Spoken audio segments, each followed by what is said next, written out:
चलिए आज एक बहुत ही दिलचस्प और जादुई कहानी की दुनिया में चलते हैं जो एक रहस्यमयी खोज और एक बेजान बगीचे के बारे में है।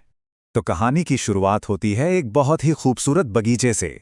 सब कुछ था वहां, लेकिन एक बुद्धिमान महिला उसे देखकर कहती है कि इसमें प्राण नहीं है, मतलब इसमें जीवन शक्ति की ही कमी है। तो आखिर इस बगीचे में कमी किस चीज की थी? वो क्या था जो गायब था? इस खोज को समझने के लिए हमें प्राण के मतलब को समझना होगा, जो है जीवन का मूल सार, उसकी जान। सवाल अब ये था कि बगीचे में जान वापस कैसे डाली जाए। इसका जवाब वो छिपा था एक पुरानी भविष्यवाणी में, जो एक खतरनाक लेकिन जादुई समाधान बताती थी। और ये समाधान छिपा था 3 ऐसे कामों में जो सुनने में बिल्कुल नामुमकिन लगते थे। उत्तर के गिरी पर्वत पे जाना था और वहां से 2 जादुई खजाने ढूंढ कर लाने थे। तो अब बगीचे को बचाने की जिम्मेदारी कौन लेगा? आगे आते हैं 2 बहादुर भाई जो इस मुश्किल चुनौती को पूरा करने का फैसला करते हैं और एक के बाद एक अपनी किस्मत आजमाने निकल पड़ते हैं। लेकिन उनके सफर में उन्हें एक बूढ़ा आदमी मिलता है जो उन्हें एक बड़ी अजीब और डरावनी चेतावनी देता है। एक ऐसी चेतावनी जिस पर उनकी जिंदगी टिकी थी।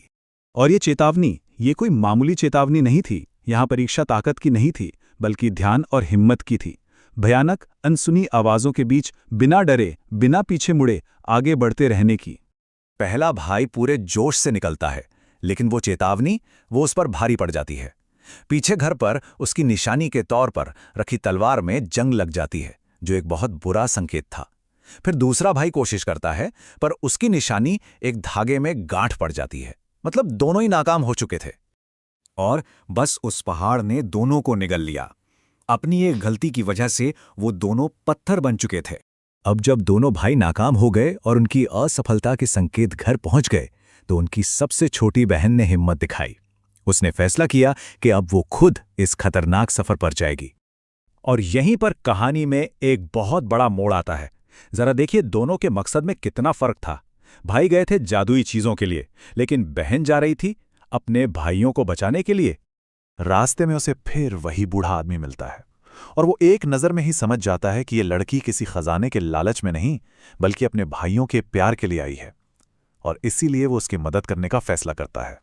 वो उसे एक खास चीज देता है, एक ऐसा तरीका जिससे वो उन डरावनी आवाजों को सुन ही नहीं पाएगी।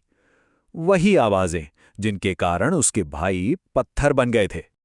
और बस उन डरावनी आवाजों से बचते हुए बहन आखिरकार चोटी पर पहुंच ही गई, और वहां उसे मिली वो जादुई बात कर